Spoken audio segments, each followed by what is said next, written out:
الحمد لله رب المشرقين ورب المغربين الذي خلق كل شيء زوجين وأوجب علينا الإحسان بالوالدين ونشهد أن لا إله إلا الله وحده لا شريك له وأشهد أن محمدا عبده ورسوله سيد الكونين صلى الله عليه وعلى آله وأصحابه وأتباعه أجمعين ليلا ونهارا في الطرفين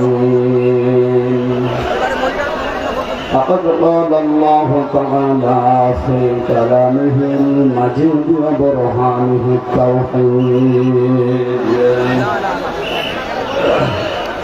أعوذ بالله من الشيطان الرجيم بسم الله الرحمن الرحيم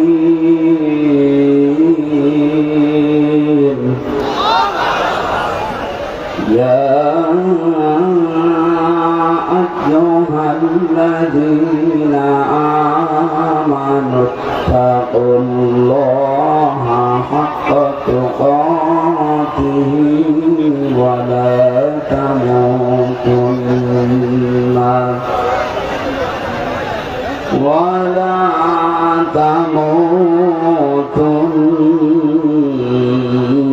إلا وأنتم مسلمون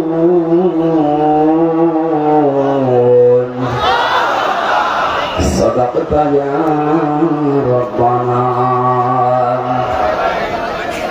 عن أبي هريرة رضي الله تعالى عنه قال قال النبي صلى الله عليه وسلم من مات ولم يخزو ولم يحدث به نفسه مات على شعبة من النفاق رواه ابن ماجه.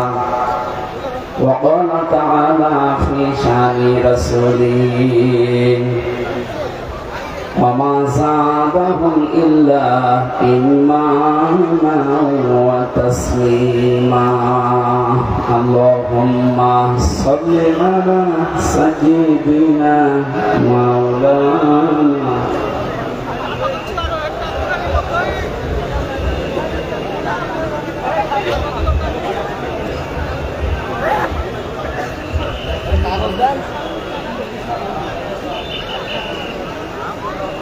আলহামদুলিল্লাহ। বাংলাদেশের ঐতিহ্যবাহী জেলা যশোর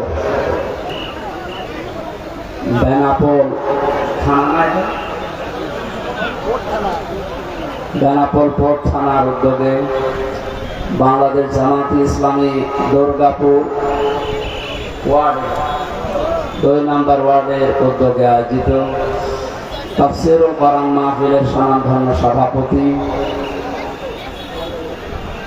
জনাব আব্দুল মাজিদ আতালাল্লাহু আমরাহু ওয়া বারাকাল্লাহু ফি হায়াতি,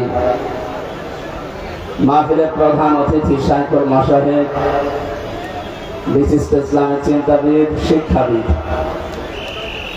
আমাদের অভিভাবক জনাব মাওলানা আজিজুর রহমান, কর্ম পরিষদ সদস্য বাংলাদেশ জামায়াতে ইসলামী কেন্দ্রীয় কমিটি, এখানে বসা আছে যশোর পশ্চিমে বাংলাদেশ জামায়াতে ইসলামী জেলা আমির মাওলানা হাবিবুর রহমান দামাত বারকাতুহুমুল আলিয়া। এতক্ষণ পর্যন্ত যারা এখানে আলোচনা রেখেছেন,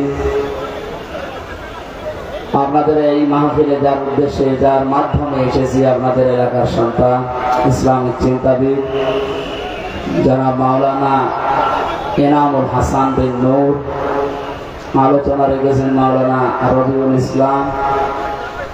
আমার আগে যারা কথা বলছিলেন আপনারা দেখেছেন যশোরের কৃতি সন্তান ইসলামী সঙ্গীত শিল্পী শ্রদ্ধাভাজন ব্যক্তিত্ব আমার বড় ভাই জনাব কবির বিন সামা। আতালাল্লাহু আমরাহু ওয়া বারাকাল্লাহু ফি হায়াতি। এর আগে ঈশ্বরের জগতে মাতিয়ে রেখেছিলেন যশোরের আর এক সন্তান, ইসলামিক সঙ্গীত শিল্পী, বিশিষ্ট আইনজীবী জনাব অ্যাডভোকেট রকনুজ্জামান রকন ভাই। মঞ্চে বসে আছেন অত্র এলাকার সর্বজন শ্রদ্ধাভাজন ব্যক্তিবর্গ। একটা একটা করে নাম বললে অনেক সময় যাবে, আমাদের হাতে সমর্থ।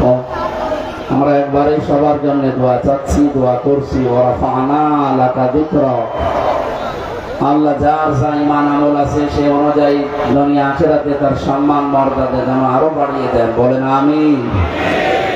সামনে বসা মুসলমান ভাইরা, পর্দার আড়ালের সম্মানিতা মা এবং বোনেরা, প্রশাসনের ভাইরা, প্রাণ প্রিয় যশোরবাসী, আল্লাহর দরবারে শুকরিয়া জানাচ্ছি যিনি একটা বিশাল পাথর আমাদের বুকের উপর থেকে নামিয়ে দিয়েছেন। জবান খুলে বলেন আলহামদুলিল্লাহ। এটা যে একটা নিয়ামত, এটা মানেন তো? অনেকে এখনো পর্যন্ত নিয়ামত স্বীকার করতে রাজি না। তারা তো আসলে টের পায়নি, তারা তো বেহেশতে ছিল। এই কারণে ওরা যে নিয়ামত এটা এখনো মানে না, বলে না এটা একটা গজব। হ্যাঁ, ওয়ালা ইয়াজিদু যালিমিনা ইল্লা খাসারা। জালেমদের জন্য দিন যত যাবে এই দেশে এখন তাদের ক্ষতি বৃদ্ধি হতে থাকবে। কারণ কি, ওয়ানাজ্জিলু মিনাল কুরআনি মা হুয়া শিফাউন ওয়া রাহমাতুল লিল মুমিনিন। এই কোরআনে কারীম নাযিল করার ধারাবাহিকতায় আল্লাহ এমন এমন বিধান দিয়েছেন যেগুলো মুমিনদের জন্য শেফা, রোগ মুক্তির কারণ। ব্যক্তি, পরিবার, সমাজ এবং রাষ্ট্রে যে রোগগুলো আছে কোরআনে কারীম দিয়ে আগামীতে সবগুলো সংশোধন করা হবে ইনশাআল্লাহ। বৈষম্য বিরোধী ছাত্র আন্দোলনে যারা শহীদ হয়েছে, জীবন দিয়েছে, আহত অবস্থায় এখনো হাসপাতালে আছে প্রায় 2700-র উপরে, আমি জানি 17.5 উপরে প্রায় মারা গেছে দেশে। না, মারা যায় না, শহীদ হয়েছে, মারা গেছে। যে মানুষগুলো জীবন দিয়ে গেল অনেকে এখনো পর্যন্ত স্বীকার করে না যে এরা শহীদ। আপনি ভুল পথে আছেন। জালেমের জুলুমের সামনে নিজের জীবনটা পর্যন্ত যে লোকটা দিতে পারে সে শহীদ হবে নাকি আরেকবার মরে দেখানো লাগবে? কোরআনে কারীম জানিয়েছে, ওয়ালা তাকুলু লিমান ইউকতালু ফি সাবিলিল্লাহি আমওয়াত বাল আহইয়াউ ওয়ালাকিন লা তাশউরুন। সূরা বাকারার 154 নম্বর আয়াতে আছে। তাফসীর ইবনে কাসির আর ফি সিলাসিল কোরআন দেখবেন, ব্যাখ্যা লেখা আছে। আল্লাহ পাক বলেন, মুখ দিয়ে কোনোদিন এই কথা বলবি না। যেহেতু মানুষ মুখ দিয়ে কথা বলে, এই জন্য মুখের উপর আল্লাহ নোটিশ দিয়েছেন। শুধু একজন দুইজনকে না, ওয়ালা তাকুলু, এটা বহু বচন। কেউ এ কথা বলার সাহস করবে না, কোনোদিন বলবে না যারা আমি আল্লাহর জন্য জীবন দিয়েছে এরা মারা গেছে। বরং এরা জীবিত, কিন্তু তোরা টের পাস না। এতটুকু আল্লাহ শেষ করেননি। আল্লাহ পাক বলেন, মানুষ মুখ দিয়ে কথা বলে, এরপরে অন্তর দিয়ে ধারণা করে। এই জন্য ধারণার উপরও আল্লাহ দিয়েছেন নোটিশ। ওয়ালা তাহসাবান্নাল্লাযীনা কুতিলু ফি সাবিলিল্লাহি আমওয়াতা বাল আহইয়াউন ইনদা রাব্বিহিম ইয়ারযাকুন। সূরা আলে ইমরানের 159 নম্বর 69 নম্বর আয়াতে আছে, রব্বুল আলামিন বলেন, ধারণাও করবে না কোনোদিন মনে মনে যারা শহীদ হয়েছে এরা মারা গেছে। না, ওটা ধারণাও করা যাবে না। এত মর্যাদা আল্লাহ তাদেরকে দিয়েছেন। এ মাওলানা রবিউল ইসলাম এখন মরার দরকার নেই, যদি মরে ঈমান নিয়েও যদি মারা যায়, এটা এখন যুবক মানুষ এখন বাঁচবে, সারের কথা বলে এমনি কয়েকদিন পর মরে যাবে। মানে যদি ঈমান নিয়েও মারা যায়, কয়েকদিন আগে হজ করে এসেছে তো আলহাজ জাহাঙ্গীর আলম প্রফেসর, মানুষ নিজেও মারা যায়, ঈমান নিয়ে মারা যায়, কবরে রেখে আসবে, ঘুমিয়ে পড়বে, কিয়ামতের আগে উঠবে, এর আগে আর খবর এতটুকু শেষ।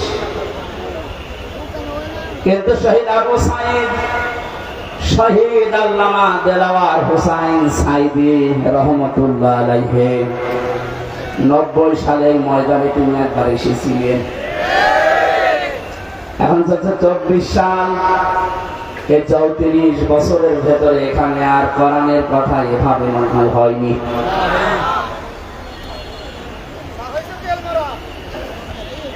এই মানুষগুলোর নাম বললাম, ওনারা প্রফেসর জাহাঙ্গীরের মতো শুধু ঘুমিয়ে থাকবে কবরে না, আল্লাহ বলে ওরা জীবিত থাকবে।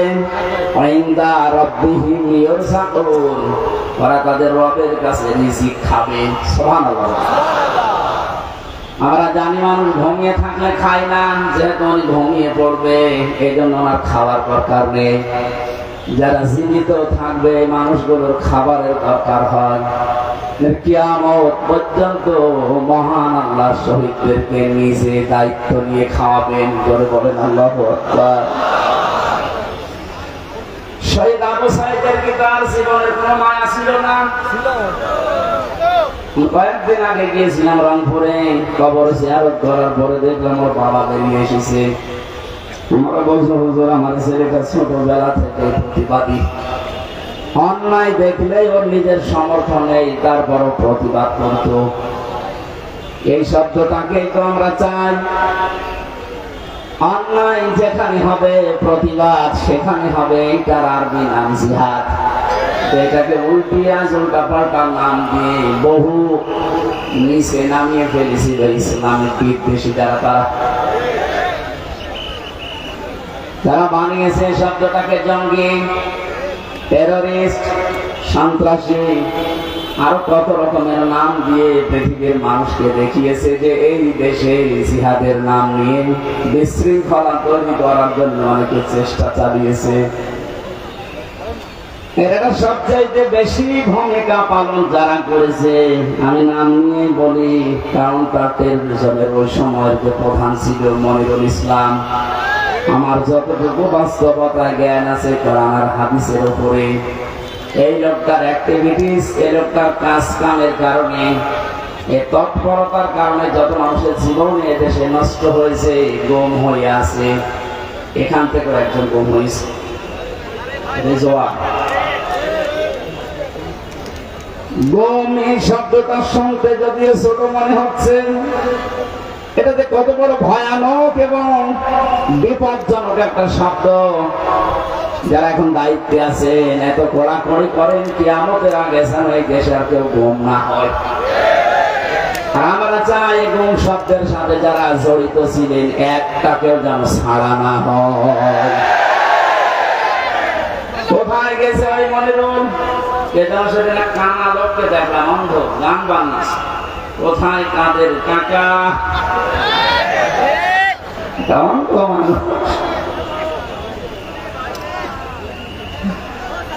সুতরাং আমরা চাই এবং এর সাথে যারা জড়িত ছিলেন, আয়না ঘর বানিয়ে যারা মানুষকে একদিন 2 দিন না 8 বছর 10 বছর পর্যন্ত, আমার মনে হয় যাদের ভেতরে অন্তত যারা পরিমাণে মনুষ্যত্ব আছে, তারা কোনদিন আয়না ঘরের ভেতর থেকে পাহারা দিয়ে এসে নিজের বাড়িতে ঘুমানো সম্ভব না। আমার রিমান্ডে মাটির নিচে ছিলাম, সেখানে ওরা রেখেছিল। আমার উপর যে অত্যাচার করতো, মাঝে মাঝে চিন্তা করতাম, আল্লাহ এরাও তো মানুষ, এরা বাড়িতে স্ত্রীর কাছে থাকে কি করে? সেটা তো ঘুম আসার কথা না। এরা নিজেরাই আমাকে বলতো আপনার কোনো দোষ নেই, আমরা জানি, তারপরও আপনি এই করতেন আমার সাথে। কালো কাপড় দিয়ে চোখ বেঁধে, হাত পেছনে বেঁধে রেখে মাথায় দড়ি দিয়ে টাঙিয়ে রাখতেন, আর আপনি বাড়ি যে ঘুমাতেন। ঘুম আসতো কি করে? তার মানে মনুষ্যত্বের যারা পরিমাণ একটা কিছু ছিল না, এরা মানুষের বাইরে চলে গেছে। আমার সাথে ভালোবাসতো আমাকে, তাই যদি এই করে যাদের দেখতেই পারে না, মাঝে মাঝে বলতো হুজুর আপনার ওয়াজ শুনি আমরা। বলে শয়তান, কিসের ওয়াজ শুনি?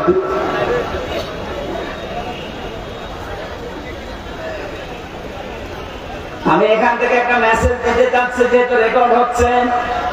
আর শুধুমাত্র হারুন, বিপ্লব, বেনজির এদেরকে নিয়ে আলোচনা হচ্ছে না, আলোচনা বেশি হওয়া দরকার এই টাক মনিরুলকে নিয়ে। বহু মানুষের জীবনে লোকটা নষ্ট করেছে এই জঙ্গি নাটক সাজিয়ে, বিশ্বের কাজে দেখাতে চেয়েছে হ্যাঁ এই দেশে এরকম কিছু আছে। 2 টাকা খরচ হলে সেখানে 20 টাকা রাষ্ট্রের খরচ করেছে। এ লোকটা শাস্তি হওয়া দরকার, নয়তো সামনে এরকম বহু শয়তান পেতে আছে, ওরা এসে আবার এটা চালু করবে। এটা যদি সেভাবে শাস্তি দেওয়া দরকার ওইভাবে দেওয়া যেত, সামনে এসে অন্যায় হবে বলে আশা করছি বন্ধ হয়ে যেত। কথা বলেন ঠিক কিনা? আমার মনে হয় আয়না ঘরটা একেবারে বিলুপ্ত না করে রেখে দেওয়া দরকার। তাম পৃথিবীর মানুষেরা কিয়ামত পর্যন্ত এই পৃথিবীতে যারা আসবে, বাংলাদেশে যারা দেখতে আসবে, এরা যেন দেখে বোঝে যে এই দুনিয়ায় বাংলাদেশ নামক যে দেশ ছিল, এ দেশে একটা জালেম ছিল। 1628 জন মানুষ দায়িত্বে ছিল, তার ভেতরে একজনের হাত খোলা ছিল, আর বাকি 1627 জন মানুষের হাত সব বাঁধা ছিল। গত কয়েকদিন আগে আমার যত মামলা ছিল সব ফিসফিস হয়ে গেছে, সব বেকসুর খালাস দিয়ে দিয়েছে। আমি মনে করলাম মাননীয় আদালতকে প্রশ্ন করে যে মাননীয় আদালত, এই মামলা তো 3 বছর আপনার কাছে ছিল, প্রত্যেক মাস 2 মাস 3 মাস পরে পরে মামলা আপনার কাছে আসতো, 3 বছরে কতবার এসেছে, আপনি কোনদিন এই মামলার রায় দিলেন না। আগে বলতেন যে হাত বাঁধা, এখন হঠাৎ করে রায় দিয়ে শুধু রায় না বেকসুর খালাস, তার মানে আপনি প্রমাণ করে দিলেন যে আমার কোনো দোষ নেই। কথা বলেন না, আমার কোনো দোষ পাইনি, এই জন্যই তো আমাকে বেকসুর খালাস দিয়েছে। আমার 3টা বছর যে নষ্ট করে দিলেন, কেড়ে নিলেন, যেভাবে কষ্ট দিলেন, আপনাকে জেলখানার কন্ডেম সেলের ভেতরে আমার রাখলেন। আমি চাই আমার মামলার আয়ু ওই মিজান থেকে শুরু করে একেবারে উপরে যিনি বসা ছিলেন, যারা এর সাথে জড়িত, প্রত্যেককে আমার মতো 3 বছর শাস্তি দেওয়া হোক। বেশি করে ফেললাম না, বেশি না।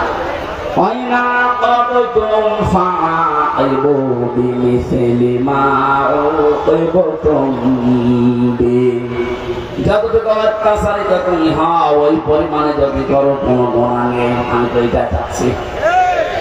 আপনি আমার উপরে যা করেছেন, আমারটা আমি বললাম, ব্যারিস্টার আরমানের উপরে যা করেছেন 8 বছর, আমাকে তো 1 তালা মাটির নিচে নিয়েছিলেন, আর ওরে নিয়েছে 3 তালা মাটির নিচে। আজান কি, দিন কখন রাত কখন আমরা জানতাম না, আন্দাজে ইশারায় নামাজ পড়তাম। কঠোর অবস্থা, 1 দিন 2 দিন হলে মেনে নেওয়া যায়, 8 বছর কল্পনার বাইরে চলে যাবে। এরপরও অনেকে সাফাই কাছে যে কি করেছে, তারা কুকুরের মতো তাড়িয়ে দিলেন। আজকে তার ছেলে স্ট্যাটাস দিয়েছে, বাংলার মানুষেরা আমার মাকে কুকুরের মতো বিদায় করে দিয়েছে। লজ্জা করেনি কথা বলছে, কি বলছে না বলছে, মাথা খারাপ হয়ে গেছে। কেন কুকুরের মতো তাড়িয়ে দিয়েছে? তার বাস্তবতায় আয়না ঘর।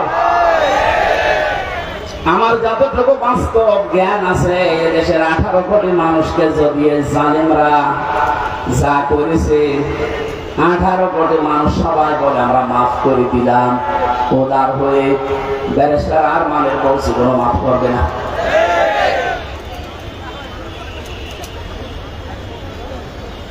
যে লোকটা নিজের জীবন এভাবে দিয়ে শাহাদত বরণ করলেন, বাংলার হাজার হাজার মানুষকে মুক্ত করার জন্য মুখ খুলে কথা বলা, বুক ফুলিয়ে বেড়ানো, এই সুযোগ তিনি করে দেওয়ার জন্য উৎসাহ দিলেন শহীদ আবু সাইদ। তাকে পর্যন্ত অনেকে শহীদ বলতে রাজি না, বোঝো আত্মহত্যা করেছে। মানুষ কি অবস্থায় ছিলেন এই 16 বছর আপনি টের পাননি? আপনি টের পাবেন কি করে? আপনি তো বাতিলের 5 আটা গোলামি করেছেন। আমাকেও বলেছিলাম কুষ্টিয়া ভার্সিটিতে ওলামা লীগের সেক্রেটারি তোমারে বানাবো, শুধু আমাদের উন্নয়নমূলক কাজগুলো তুলে ধরবা। কি উন্নয়ন করেছেন আপনি? শুধু মোড়ে মোড়ে মানুষের ছবি আর মূর্তি। কত হাজার কোটি টাকা খরচ করে এগুলো বানালেন, কি হয়েছে? 5 তারিখে 1টার সময় পালালেন, 5টা বাজতে বাজতে এদেশের একটা জায়গা আর দেখলাম না আছে। 2001 জায়গায় দেখেছি কুচিকা ফোটা ওই রংপুরের এলাকায়, ওখানে আবার উপরে লিখে দিয়েছে চোর। কি অপমান করলেন, অপমান হবে। এখনো পর্যন্ত যদি কেউ জালেমের সাফাই গান আর মাসলুমের পক্ষে কথা না বলেন, আপনিও আরেক জালেম। শহীদ আবু সাঈদ যেটা করে দেখিয়েছে, শহীদ মুগ্ধ ভাই, ইয়ামিন ভাই, রায়হান ভাই 1750-এর উপরে জীবন দিয়েছে এই দেশে 5 তারিখের আগ পর্যন্ত। যারা এগুলো জীবন দিয়ে গেল, উৎসাহ দিয়ে হাজারো মানুষকে, লক্ষ মানুষকে রাস্তায় নামিয়ে জালেমকে বিদায় দিল। আল্লাহ প্রত্যেককে এই শাহাদতের সর্বোচ্চ মাকাম যেন দান করে। কোনদিনে কথা বলবেন না মারা গেছে, ধারণাও করবেন না। বৈষম্য বিরোধী ছাত্র আন্দোলন করতে গিয়ে 9 দফা আমি দেখতে পেয়েছিলাম। এর 2 নাম্বার যে দফা ছিল রাষ্ট্র সংস্কার করবে, তারা শুরু হয়ে গেছে অলরেডি। আমরা আহ্বান জানাবো যারা দায়িত্বে আছেন, ইমিডিয়েটলি সকাল আসতে আসতে যেন শুনি বাংলার 1628টা চেয়ারের আগের কেউ নেই, সব নতুন এসেছে। এটা এত জরুরি এখন, কারণ এগুলো সব ছিল জালেমদের দোসর। জালেমের একা অত ক্ষমতা ছিল না, এগুলো সব সাহায্য করেছে। যতগুলো কারাগারে আলেমদেরকে সব জায়গায় বেশি শাস্তি দিয়েছে, যার ভেতরে কাশিমপুরের হাই সিকিউরিটি। এইটা এরা হুজুর দেখলে, আলেম দেখলে, একামতের দিনের লোক দেখলে ওদের বৃদ্ধি বেড়ে যেত। অন্যান্য মানুষ মার্ডার করে এসেছে, তার সারাদিন ঘুরে বেড়ায়। আর আমার মূল্য চুরি মামলা 24 ঘন্টা ফাঁসির কন্ডেন্সের ভেতরে তালা লাগিয়ে রাখে, এবার আবার সিসি ক্যামেরা দিয়ে রাখে। আমার সাথে যে কথা বলে এমনি মুখ দিয়ে কথা বের হচ্ছে, ভেতরে কত সালা বলেন তো আমার। আমি আহ্বান জানাবো, 1,10,000-এর উপরে এখনো পর্যন্ত বাংলার বিভিন্ন কারাগারে মানুষ বন্দী আছে। এর ভেতরে আমার মনে হয় 100 জনের 70 জন তার মামলা সম্পর্কে আমার মতো জানি না। আমি যেমন 3 বছর পরে মুক্তি পেয়েছি, ওরা দেখবেন 3-5 বছর 10 বছর পরে এমনি মুক্তি পেয়ে যাবে। শেষে প্রমাণ করবে আদালত এ নির্দোষ, কোনো দোষ পেলাম না। তাহলে 10 বছর নষ্ট করলেন কেন? আমার যে ধারণা, বাস্তবে আমার মনে হয় যত মানুষ বেকসুর খালাস পাবে, এর সাথে যে পুলিশ জড়িত, যে কর্মকর্তা জড়িত, যে বিচারপতি জড়িত, এতদিন আপনি রায় দিলেন না কেন? বলেন আমার হাত বাঁধা। হাইকোর্টের বিচারপতি যদি বলে আমার হাত বাঁধা, চেয়ারে বসা দরকার কি?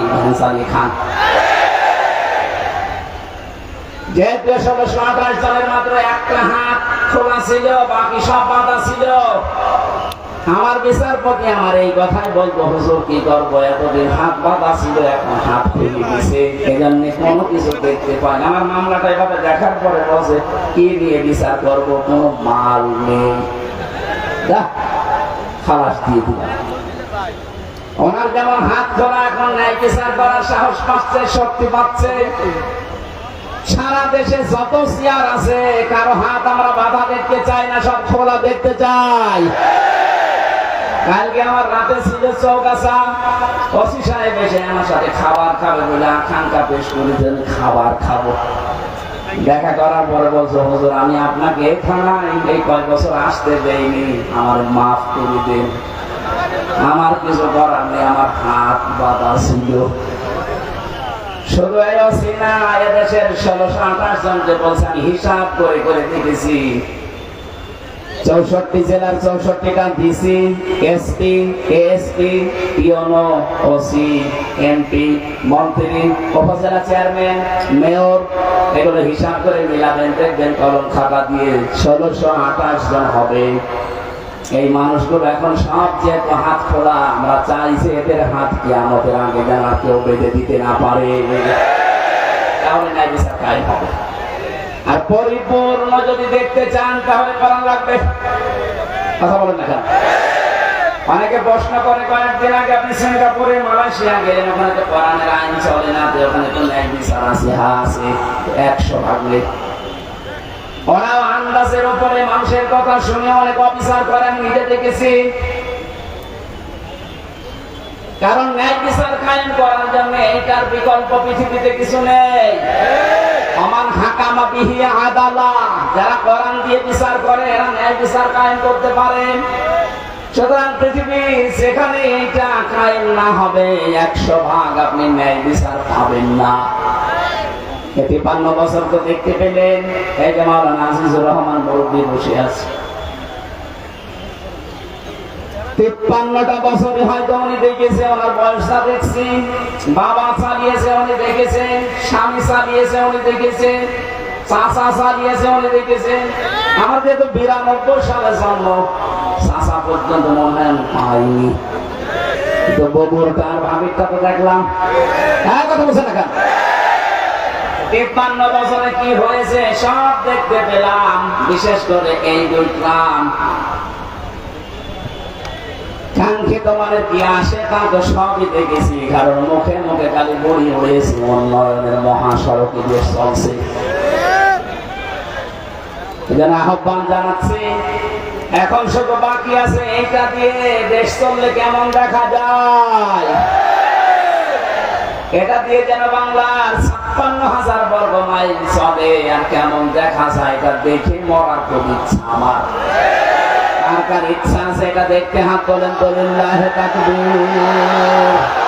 হ্যাঁ, আমরা হাত তুলবেন না, সামনে কিন্তু আসছে এটা দেখার। লিল্লাহি তাকবীর।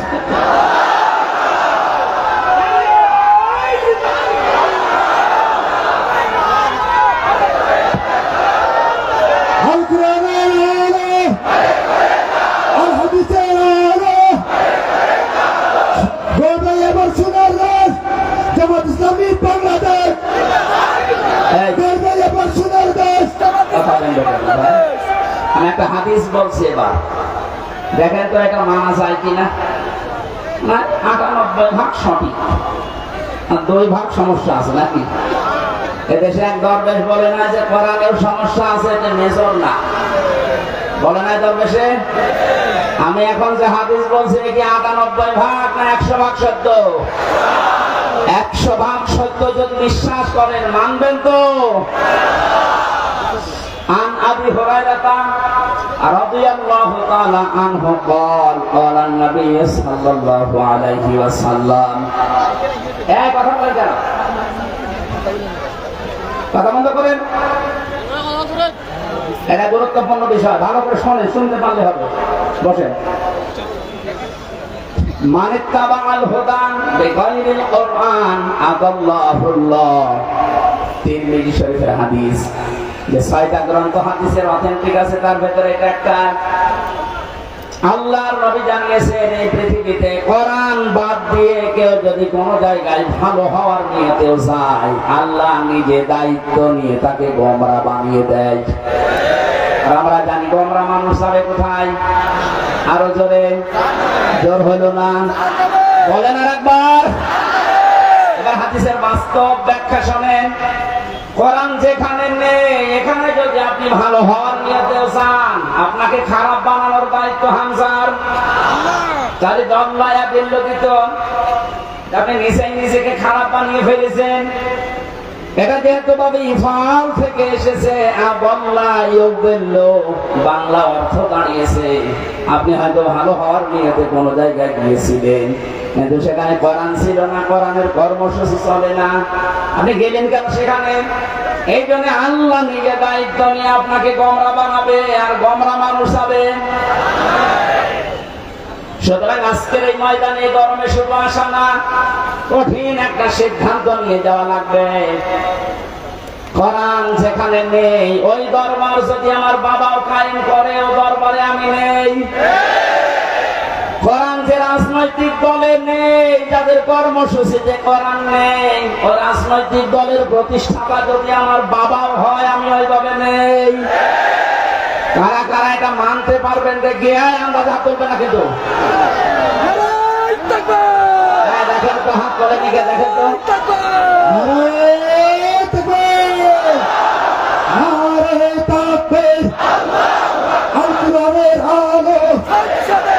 সংসদে চলো,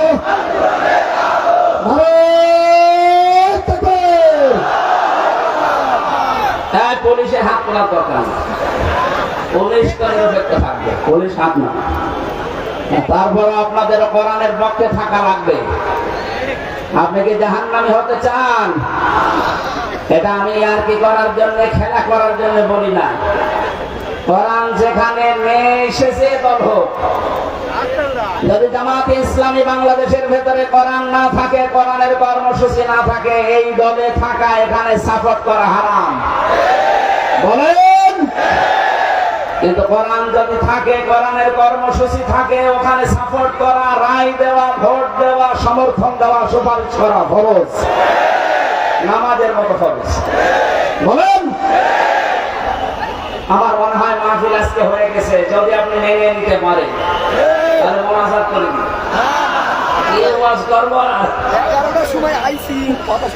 আজকে আমরা তেলাওয়াত করেছি গুরুত্বপূর্ণ একটা আয়াত, সূরা আলে ইমরানের 102 নম্বর আয়াত। আমরা তো জন্মের পর থেকে আয়াতটা শুনছি, কিন্তু তিনটা বিষয়ের ভেতর আল্লাহ এমন ভাবে সাজিয়েছেন, যেহেতু তাফসীরুল কোরআন মাহফিল লিখেছেন, আমরা হক আদায় করার একটা চেষ্টা চালাচ্ছি ইনশাআল্লাহ। জবান খুলে আগে একটু তেলাওয়াত করেন। আউযু বিল্লাহি মিনাশ শাইতানির রাজিম। বিসমিল্লাহির রহমানির রহিম।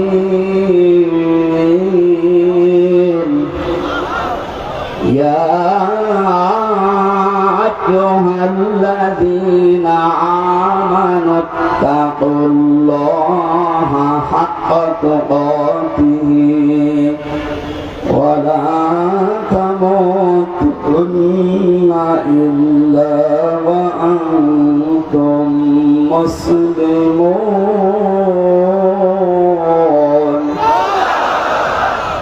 সূরা আলে ইমরান নামকরণ আছে, ঐতিহাসিক প্রেক্ষাপট আছে, বাস্তবতার কিছু শিক্ষা আছে। সবগুলো বলতে গেলে আবার আসান হয়ে যাবে। আমি কিন্তু এখান থেকে যে শিক্ষাগুলো বের করতে পেরেছি, ওইগুলো আপনাদেরকে আমি শোনাচ্ছি। আল্লাহ প্রথমেই ডাক দিয়েছেন শুধু ঈমানদারকে। এই আয়াতের মুখাতেব যারা, তারা ঈমানদার। কোনো বেঈমান এই আয়াতের ভেতরে নেই। এখানে যদি কোনো বেঈমান থাকেন, আপনি চলে যান। দেখেন তো কোনটা যাচ্ছে না, এটা না। বেঈমানের আর ঈমানের কি পার্থক্য? মানে আমি যে ঈমানদার, এটা বোঝা যাবে কখন? ইদা সাররাতকা হাসানাতুকা ওয়া সাআতকা সাইয়্যাতুকা ফাআনতা মুমিন। সাহাবী প্রশ্ন করলেন, হে নবী, আমার যে ঈমান আছে, আমি কিভাবে টের পাবো? বিশ্ব নবী বলেন, যখন তোমার ভালো কাজগুলো তোমাকে আনন্দ দেবে, অন্যায় কাজ দেখলেই তোমার কষ্ট লাগবে, তখন বুঝবে যে তোমার ঈমান আছে। ও বেনাপোলবাসী, এই বেনাপোলে এমন মানুষ আমি পেয়েছি, ভালো কাজ দেখলে করলে ওর আনন্দ লাগে না, কষ্ট লাগতো। এই ময়দানে এনামুল হাসান আমার মাহফিল নিয়েছিল। এখানে যিনি ওই সময় দায়িত্বে ছিল, কি অপূর্ব নাকি নাম জানি, সে যে হাসান হোক, এতটুকু মনে আছে আমার। লোকটা আমার নিজে জানিয়েছে, আপনি যেন যশোর পার হবেন না, মহাসর দেশের বাবার এখন মামলা খেয়েছে, এখন টের পাচ্ছে। ওর যে অন্যায়ের ফেরেশতা দেখলাম, ফেরেশতা যদি ওরে ধরে, ওর বাপ বলার সময় দেবে না।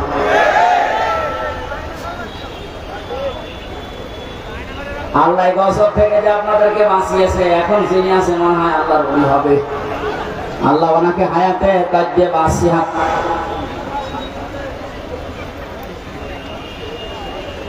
একটা ছোট বাচ্চা পাওয়া গেছে সময়, স্টেজের পেছনে আছে। যদি কারো হয়ে থাকে, মাইকের আওয়াজ যাচ্ছে যত দূর, ওখান থেকে নিয়ে যান। আমার ভাইরা, বলতে গেলে আমি তো ছাতা ভুলে গেছি হঠাৎ করে আসলে ঠিক আছে ওটা তো মনে আছে আমার সামান্য ভাইরা যিনি আছেন দায়িত্বে এই যে কিছুদিন আগে যশোর যিনি এসপি হিসাবে দায়িত্ব পালন করার জন্য এসেছেন ওনার একটা ভিডিও দেখলাম উনি দায়িত্ব নেওয়ার পর তিনি জানিয়েছে পুলিশের এই চাকরি আমি জান্নাতে যাওয়ার মাধ্যম মনে করি। এটা আল্লাহর ওলি যদি কথা মতো কাজ করতে পারে। মসজিদের ইমাম সাহেব যদি বলে আমি ঘুষ খাই না ওরা ঘুষ দেবে কে? আরে বেনাপোলের ওসি সাহেব যদি বলে আমি ঘুষ খাই না এটা আল্লাহর ওলি। কারণ একেবারে আল্লাহ সব খুলে দিচ্ছে। সুতরাং যে দায়িত্বে আছেন আল্লাহ যেন তার ভেতরে যশোরের এসপি সাহেবের মতো আল্লাহর ভয় আখিরাতের ভয় জান্নাতের আশা ঢুকিয়ে দেন। বলেন আমিন। আমি ওসি সাহেবের জন্য দোয়া করছি। এই বিশাল আয়োজনে অনেক আঞ্জাম দিয়েছি, অনেক পুলিশ সদস্য পাঠিয়ে, যদিও পুলিশরা দাঁড়িয়ে আছে কিছু করছে না। কোন ঝামেলা হলে একটু দেখেন ভাই, আশা করছি হবে না। এখন কিছুদিন আগে বাংলাদেশ জামাতে ইসলামী কুষ্টিয়া জেলা শাখার উদ্যোগে 550 আলেমকে দাওয়াত দিয়েছিল। সব ঘরানার আলেমরা এসেছিল। 550 3.5 ঘন্টা 4 ঘন্টা আমরা আলোচনা রেখেছি কোরআন হাদিস দিয়ে। কোনো বাধা নেই, কোনো উস নেই। আপনি বলেন তো 5 তারিখের আগে আগস্টের 550 না 5.5 জন আলেম এক জায়গায় হলে 10টা মামলা হয়ে যেত। কোথা থেকে আল্লাহ কোথায় আমাদেরকে পৌঁছিয়ে দিয়েছে, এ নিয়ে আমাদের শুকরিয়া আদায় করা দরকার না? আসলে এই নিয়ামত ব্যয়ের শুকরিয়া আদায়ের মাধ্যম 3টা। আপনাদেরকে আমি খুব শর্টকাটে বলছি। পৃথিবীতে যে কোন নিয়ামত যদি পান, নিয়ামতের যে শুকরিয়া আদায় এতদিন শুনেছেন যে আলহামদুলিল্লাহ বললেই হয়ে গেল না, এটা একটা বাক্য। এটা কি? নিয়ামতের শুকরিয়া আদায় হবে 3টা বিষয় মানলে। 1 নম্বরে আপনাকে মুখে বলা লাগবে যেটা নিয়ামত। এটা কি? এ দেশের 100 জনের 80 জন বিশ্বাস করছে, মেনে নিয়েছে যেটা নিয়ামত, খালি 20 জন এখনো মানে না। এক কথা বলুন। এখানে একটা উদাহরণ আমার মনে পড়ছে। হোস্টেলে খাবার খায় 100 জন। সকালবেলা ওদের দেওয়া হয় পাউরুটি আর কলা।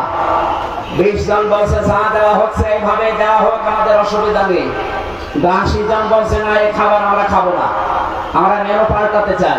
হোস্টেল ম্যানেজারকে ডাক দিয়েছে যে স্যার আমরা কেউ চাই রুটি, কেউ চাই রোল, কেউ চাই খিচুড়ি, এভাবে বিভিন্ন নাম দিয়েছে। উনি বলছে তাহলে ভোট দাও। ভোট দিয়ে দেখা গেল যে 20 জন আগে ছিল কলা পাউরুটি, ওরা 20 জনই আছে। বাকি ভোট দেওয়ার পরে 15 জন চেয়েছে রোল, 18 জন চেয়েছে চিড়া, 19 জন চেয়েছে হয়তো খিচুড়ি। এভাবে ভাগ ভাগ করে দেখা গেল যে 80 জন ভাগ হয়ে 20 পর্যন্ত আর যেতে পারে না। এটা বললাম এই কারণে এখন কিন্তু সময় ঠিক ওই কায়দায় চলছে। এই কথা বলছেন।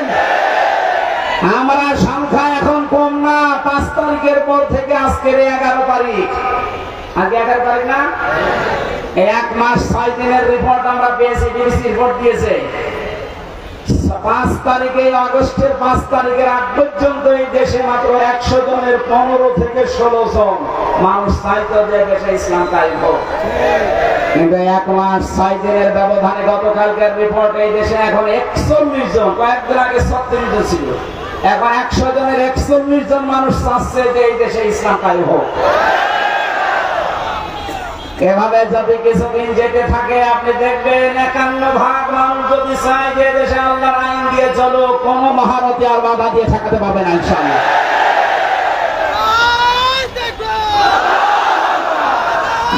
আমার কথা শেষ করতে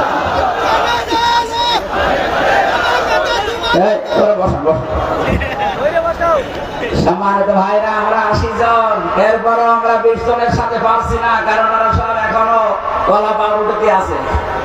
কথা বলেন। আমরা 80 জন যদি এখন ভাগ ভাগ হয়ে 15, 17, 18, 19 যায়, 20 পার হতে না পারি, কিয়ামতের আগে কিন্তু এদেশে আল্লাহর বিধান আসবে না। আমরা চাই ছোটখাটো বিষয়ে সব মতপার্থক্যবাদ। এই আয়াতের পরবর্তী আয়াতে এই কথাগুলো আল্লাহ দিয়েছেন, তোমরা সবাই মিলে ঐক্যবদ্ধ হয়ে আল্লাহর রজুকে আঁকড়িয়ে ধরো। মাওলানা মামুনুল হক হাফিজাহুল্লাহ 3 বছর আমার সাথে ছিল পাশের রুমে। উনি মাঝে মাঝে আমার বলতেন, হামজা বাইরে ভাবতাম কি আর ভেতরে এসে দেখছি কি। আমরা মারামারি করতাম বাইরে, 5 কলিনা 3 কলিনা লম্বা টুপি এই নিয়ে। মওদুদী রহমাতুল্লাহ আলাইহির এই ভুল আমরা ধরতাম।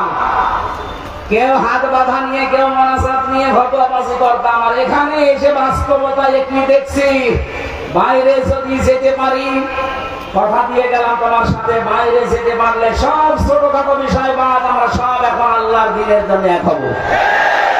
আমি দেখতে পাচ্ছি ইউনিয়নের কথা রাখতেছেন।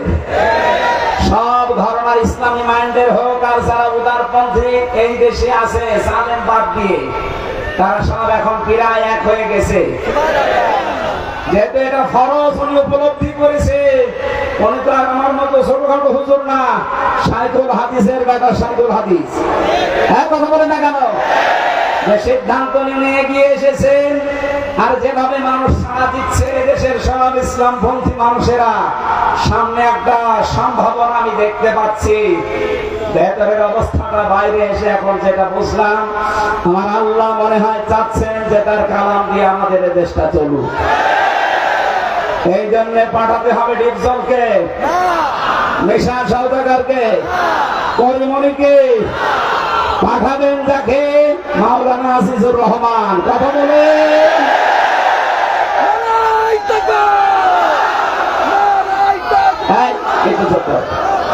সেদিন সিরাজগঞ্জে যাবার পরে আমি নেতৃত্বের গুণাবলী 8টা এর উপরে কথা বলেছিলাম।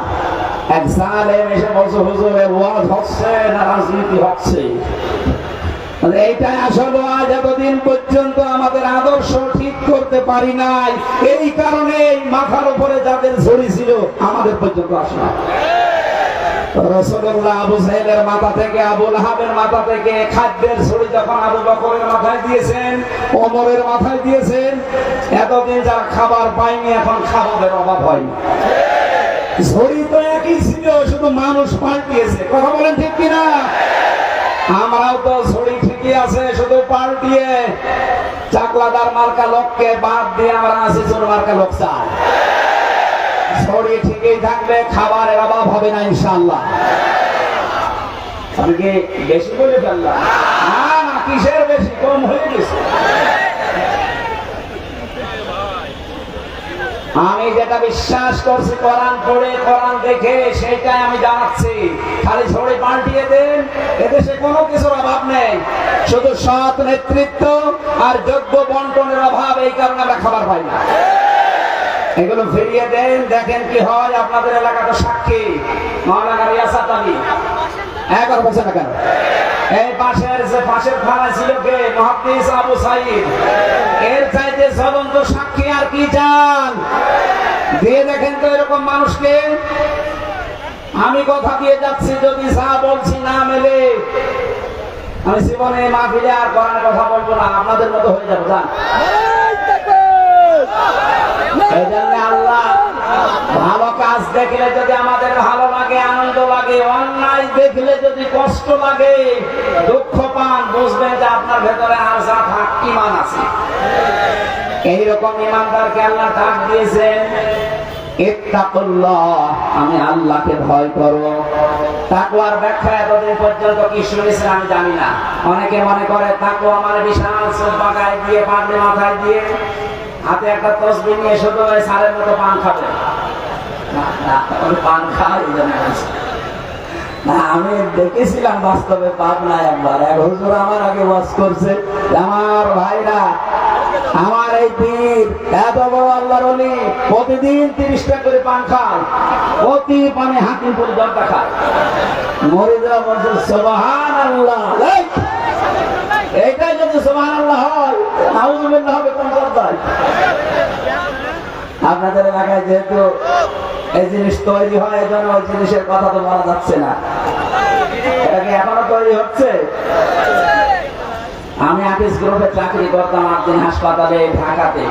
ডাক্তার মোহাম্মদ মহিউদ্দিন আকিস সাহেবের বড় ছেলে। বলেছিলাম, স্যার এই অখাদ্য কুখাদ্য একটু বাদ দিয়ে অন্তত খাদ্য তৈরি করেন মানুষের। ওনারা মনে হয় এটা বেঁচে দেওয়ার কথা। কি করেছে আমি তো 3 বছরের ভেতরে আমি আর জানি না। তো এই যে এইরকম দৃশ্য দেখলে আমরা আল্লাহর ওলি মনে করি, তাকওয়াবান মনে করি না। তাকওয়া হচ্ছে যেখানে যিনি দায়িত্ব পালন করবেন ওই জায়গাতে শিক্ষা এবং ভিক্ষা দিয়ে, কথাগুলো খেয়াল করে, যেখানে যে লোকটা বসবে দায়িত্ব পাবে ওই বিষয়ের উপর তার শিক্ষা লাগবে, প্রশিক্ষণ লাগবে এবং বাস্তবে সে যেন সুচারুরূপে কাজটা আঞ্জাম দিতে পারে। এর আরবি নাম তাকওয়া। এইটাই করতে চাই বাংলাদেশ জামাত ইসলামী এবং ইসলামী ছাত্র শিবির। আমি বাস্তব দেখছি, এই কারণে বলছি, যোগ্যতা সম্পন্ন মানুষ শিক্ষা এবং ভিক্ষা দিয়ে জায়গায় তুলে দেন, আল্লাহর কসমে দেশটা দাঁড়িয়ে যাবে ইনশাআল্লাহ। একটা নাস্তিক আল্লাহ বিশ্বাস করে না, অধ্যাপক আনিসুর রহমান, এই লোকটা ঘোষণা দিয়েছে বাংলাদেশ জামাত ইসলামী এবং ছাত্র শিবিরের হাতে 5টা বছর তুলে দেন। উনি গ্যারান্টি দিচ্ছে দেশে দুর্নীতি, চুরি, অন্যায়, অবিচার সব 5 বছরে বিদায় দিয়ে চলে যাবে। আল্লাহ বিশ্বাস করে না এই লোকটা এই কথা বলতে পারে। আর আপনি একটু নামাজও তো পড়েন, নামের আগে হাসি আছে, তাও আপনি বিশ্বাস করেন না। আপনি ফিরে এসে দেখেন কি হয়। আমার বংশের 100 জনের 98 জন ছিল এই জালেমের পক্ষে। আগস্টের 5 তারিখের বিকাল আসতে আসতে আমার কল দিয়ে বলছে, বাবাজি আমরা সব পাল্টিয়ে গেছি, মানে সব আমরা এখন জামাতে ইসলাম, এখন জামাতে ইসলাম। ওরা বুঝে ফেলেছে যে জালেমরা এই পৃথিবীতে আর প্রতিষ্ঠিত হতে পারবে না, কারণ আমরা 80 জন, ওরা মাত্র 20 জন। এই কথা বলেন না কেন? এখানে ছোটখাটো বিনা বিষয় নিয়ে আর গন্ডগোল করা যাবে না। সব এখন আমরা এক হব। 80 জন যদি এক জায়গায় হতে পারি, সত্য কথা বলছি, কিয়ামতের আগে এদেশ থেকে আর কোন জালেম চেয়ারে বসতে পারবে না ইনশাআল্লাহ।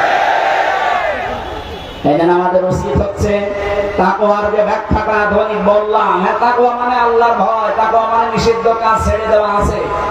আসল ব্যাখ্যা এইটাই জামাত ইসলামী বুঝেছে।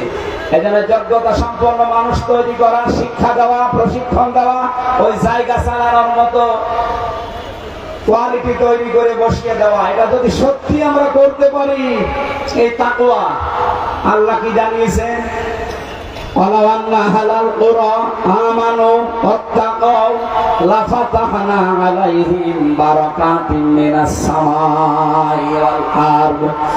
আল্লাহ বলেন আমার উপর ঈমান আনার পরে যদি তাকওয়া অবলম্বন করতে পারো, তার মানে এইভাবে যেভাবে প্রশিক্ষণ দিয়ে 3 মাস 6 মাস 1 বছর পরে পরে খুঁটি বানায় একটা, এভাবে যদি তৈরি করে নিতে পারো, আমি আল্লাহ গ্যারান্টি দিচ্ছি লাফাতাহানা, আল্লাহ তাকিদ সুপারলেটিভ ডিগ্রি, এটা যত রহমত বরকতের দরজা আকাশ জমিনে আছে আমি আল্লাহ সব খুলে দেব। জোরে বলেন সুবহানাল্লাহ।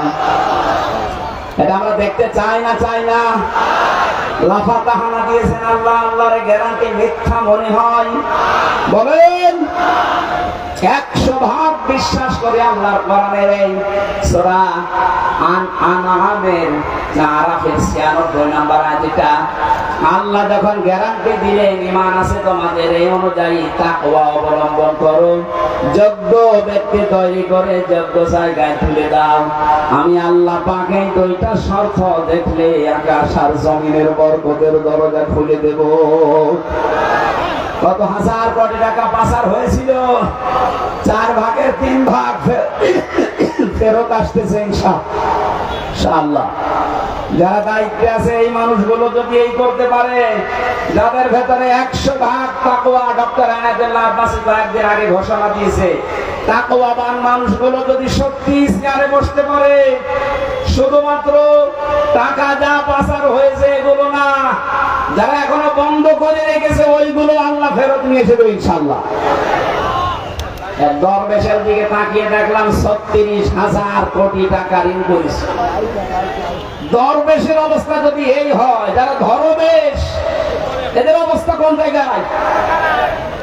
সব কয়টা বিভাগেরা এমন জায়গায় পৌঁছিয়েছিল, শয়তান দেখে হাসতো যে আমি আর কি শয়তান করবো, এটা আমার চাইতে বড় শয়তান। এই জন্য তাকওয়ার আমি এখানে 9টা ব্যাখ্যা পেয়েছি, সংক্ষেপ করছে, আপনারা একটু তাফসিরে ফি জিলালিল কোরআনটা একটু দেখবেন। এটা আমি জেলখানায় থাকতে বেশি বেশি স্টাডি করেছিলাম, এই জন্য রেফারেন্স গুলো এখান থেকে বলা হয় বেশি। ওয়ালা তামুতুন্না, মৃত্যুবরণ করবা না, ইল্লা ওয়া আনতুম মুসলিমুন, যতক্ষণ মুসলমান হতে না পারো। এই ঘোষণা কার? আরো জোরে বলেন। মুসলিম শব্দটা ইসলাম থেকে, সিলমন থেকে এরকম ভাগ ভাগ করে এসেছে। এই পৃথিবীতে যে ইসলাম আমরা বলি এটা দুই প্রকার। ইসলাম কয় প্রকার? আরো জোরে বলেন। একটা ইসলাম হচ্ছে প্রাকৃতিক ইসলাম, আর একটা হচ্ছে শরঈ ইসলাম। প্রাকৃতিক ইসলামে যে আম গাছে আম ধরা, সূর্য যেদিকে উঠতেছে তৈরি হওয়ার পর থেকে কিয়ামত পর্যন্ত ওইভাবে ডুবতে থাকবে, এটা প্রাকৃতিক। এটা কি? এইটার দায়িত্ব আল্লাহ মানুষকে ছেড়ে দেয়নি। সারা জীবন চেষ্টা করলে আপনি আম গাছে তাল ধরাতে পারবেন? কারণ এই নিজাম, এই নিয়মটা কার বলেন তো? আল্লাহ এটা কায়েম করে দিয়েছেন, কিয়ামত পর্যন্ত থাকবে। কিন্তু শরঈ ইসলাম যেটা কাগজে আল্লাহ দিয়েছেন, এই যে কোরআনের কাগজে, হাদিসের কাগজে, এই কাগজের ইসলাম জমিনে দাঁড় করানোর জন্য আল্লাহ পাক নিজে দায়িত্ব নেননি, এটা আমাদের উপরে ছেড়ে দিয়েছে। এর আগেও আল্লাহ নেয়নি, এখনো নিচ্ছেন না, ভবিষ্যতেও নেবে না। হ্যাঁ, আমাদের অ্যাক্টিভিটিস দেখে আল্লাহ আমাদের হাতে তুলে দেবে। ইন্নাল্লাহা লা ইউগায়্যিরু মা বিকাওমিন হাত্তা ইউগায়্যিরু মা বিআনফুসিহিম। যতক্ষণ পর্যন্ত কোন জাতি নিজের ভাগ্য পরিবর্তনের চেষ্টা না চালায়, ততক্ষণ আল্লাহ ভাগ্য পরিবর্তন করে দেয় না। এই কথা মানেন তো? সময় সুযোগ যখন এসেছে, আমাদের ভাগ্যকে আমাদেরই পাল্টাতে হবে। এই কাগজের ইসলামকে জমিনে নিয়ে আসা লাগবে ইনশাআল্লাহ। বলেন, এটা যদি সত্যি জমিনে ইজহার হয়ে যায়, মান করার কোরআন ফাস্তাজহারাহু, যে ব্যক্তি কোরআন পড়ে আর কোরআনকে বিজয় করার চেষ্টা করে, ফাহাল্লা হালালাহু ওয়া হারামা হারামাহু, এর হালালকে হালাল, হারামকে হারাম জেনে ছেড়ে দেয়, আদখালাহুল্লাহুল জান্নাহ, নবীজি বলেন আল্লাহ তাকে জান্নাতে দিয়ে দিয়েছে। বলেন আল্লাহু আকবার। এ কাজ যদি কেউ না করে, দুনিয়ার কাজ মনে করে ছেড়ে দেয়, যে কাগজ ইসলামকে জমিনে প্রতিষ্ঠিত করা এটা রাজনীতি, দুনিয়ার কাজ, নবীজি বলেন মান মাতা, যে ব্যক্তি মরে গেল, আলামি ইয়াফজু, গজওয়া করা, আন্দোলন করা, দিন কায়েম করার কোন সিদ্ধান্ত, মন মানসিকতা, সাপোর্ট তার ছিল না, আলামি ইউহাদ্দিস বিহি নাফসাহু মাতা আলা শুবাতিন মিনান নিফাক, এই লোকটা মারা যাওয়ার সময় নামাজি হতে পারে, রোজাদার হতে পারে, হজ করা হতে পারে, কিন্তু মুনাফিক হয়ে মরবে। বলেন নাউজুবিল্লাহ। আল্লাহ আমাদের হেফাজত করুন। প্রচন্ড গরম, এক আর রাতের মাহফিল শেষ আমরা করে, এজন্য খুব তাড়াতাড়ি করছি। এত গরমে আমারও সহ্য হচ্ছে না। আগামীতে নিয়ে আসলে রাতের বেলায় নিয়ে আসেন, এসার পরে তুলে দেন, আমরা কয়েক ঘন্টা কথা বলবো। রোহিতা আছে, এই সারের গ্রামে আছে কিছুদিন পরে, 8 ডিসেম্বর রোহিতা মনিরামপুরে, এখানে যাবেন এসার পরে বলছে না, খুব কষ্ট হচ্ছে। আল্লাহুম্মা আমিন। লা ইলাহা ইল্লা আনতা সুবহানাক ইন্নী কুনতু মিনাজ জালিমিন। এই মাথাটা নিচু করেন, মাথা নিচু করেন, চোখ বন্ধ করেন। মা বোনেরা সহ যে যেখানে আছেন, আমার 100% বিশ্বাস হচ্ছে আজকের মোনাজাত কবুল হবে ইনশাআল্লাহ। মাথা নিচু করেন, মাথা নিচু করেন, চোখ বন্ধ করেন, জীবনের অপরাধ স্মরণ করেন।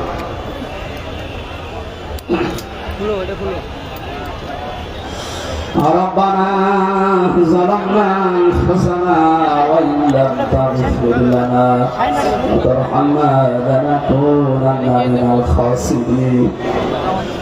ও আরশের মালিক, দিনের বেলা হাজারো কাজ আমাদের ছিল, সব বাদ দিয়ে তোমার কোরআনের জন্য ছুটে এসেছি। তুমি তো বলেছো আমার দিকে এক পায়ে গিয়ে আসলে আমি তার দিকে দৌড়িয়ে যাই। দেখো আমাদের এখানে এমন মানুষ বসে আছে, 5টা মিনিট তার জন্য বের করা সম্ভব নয়, এত ব্যস্ত। সব বাদ দিয়ে তোমার কোরআন বোঝার জন্য, শোনার জন্য যারা ছুটে এসেছে, এদেরকে তুমি ওমরের মতো তুলে নাও। 0 থেকে হযরত ওমরকে যেভাবে হিরো বানিয়ে দিয়েছো আল্লাহ, যশোরের এই মানুষগুলোকেও তুমি কোরআনের ইজ্জতে হিরো বানিয়ে দাও। মাহফিলের সওয়াব যদি দিয়েই থাকো, আল্লাহ তাআলা সাইফুল ভাই সহ, এনামুল হাসান বিন নূর সহ যত মানুষ এই মাহফিলে রাত দিন একটা দিন পোড়া পেয়েছে, একটা রাত পোড়া পেয়েছে, না ঘুমিয়ে না খেয়ে সারা রাত সারাদিন ধরে যারা জান্নাতের বাগান সাজিয়েছে এদেরকে তুমি উত্তম প্রতিদান দাও। যারা স্বেচ্ছাসেবকের দায়িত্ব পালন করছে আল্লাহ, যে প্রশাসনের ভাইগুলো আজকে দায়িত্ব পালন করেছে, এদেরকে যে মা পেটে নিয়েছে মায়ের পেট তুমি খাদিজার মতো বানিয়ে দাও। হাজার হাজার লক্ষ লক্ষ মা বোনেরা এখানে বসে আছে পেছনে, আইলেদেরকে তুমি আয়েশার মতো ফাতিমার মতো বানিয়ে দাও।